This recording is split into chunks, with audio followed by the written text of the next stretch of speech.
بسم اللہ کی برکت کا واقعہ۔ کہا جاتا ہے کہ کسی علاقے میں قحط سالی پیدا ہو گئی۔ اس قحط سالی کی لپیٹ میں نہ صرف انسان بلکہ چرند و پرند سب اس کا شکار ہو گئے۔ مویشی مالکان بے حد پریشان تھے۔ اس دوران ایک مسجد کے مولوی نے جمعے کے خطبے میں نہایت یقین کے ساتھ یہ بات بتائی کہ اللہ کا نام لے کر یعنی بسم اللہ پڑھ کر دریا کو حکم دیا جائے تو وہ بھی نافرمانی نہیں کرتا۔ خطبہ سننے والوں میں ایک چرواہا بھی موجود تھا۔ مولوی کی یہ بات اس کے دل میں اتر گئی اور اس بات پر اس کا یقین کامل ہو گیا۔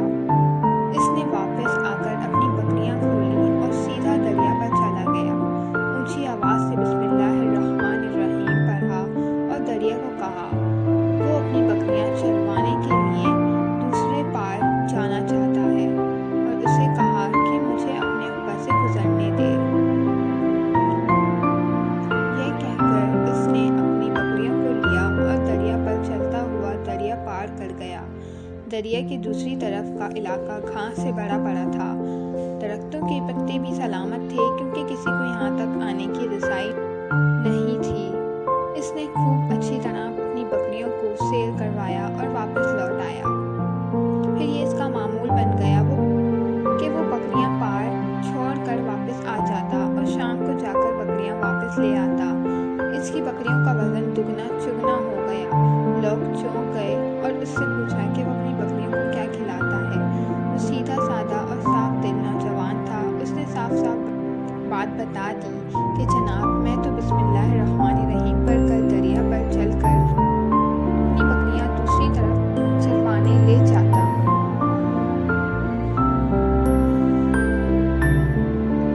یہ بات سب نے سنی مگر کسی نے اس چرواہے کی بات پر یقین نہیں کیا کیونکہ یہ ناقابل یقین بات تھی۔ مگر بات ہوتے ہوتے مولوی صاحب کے پاس پہنچ گئی۔ مولوی صاحب نے اس چرواہے کو بلوایا اور سارا ماجرا پوچھا۔ اس چرواہے نے مولوی صاحب کو ہی حوالہ بنا لیا کہ مولوی صاحب میں تو آپ کا شکریہ ادا کرنے والا تھا۔ آپ نے جمعے کے خطبے میں جو نسخہ بتایا تھا کہ بسم اللہ کہہ کر دریا کو بھی حکم دو تو وہ بھی کبھی انکار نہیں کرتا۔ تو میں تو بس آپ کے اس نسخے پر ہی عمل کر رہا ہوں۔ مولوی صاحب حیرت سے اس کے چہرے کو دیکھتے رہے۔ مولوی صاحب نے کہا بھائی صاحب ایسی باتیں تو ہم ہر جمعے میں کرتے ہیں، فقط ان کا مقصد لوگوں کا ایمان بنانا ہوتا ہے۔ مگر بکریوں والا ڈٹا رہا کہ میں تو بس بسم اللہ کہہ کر پانی پر چلتا ہوں اور بکریوں سمیت پانی پار چلا جاتا ہوں۔ آخرکار مولوی صاحب نے صبح خود یہ تجربہ کرنے کی ٹھانی، جسے دیکھنے چرواہے سمیت پورا علاقہ بھی آ گیا۔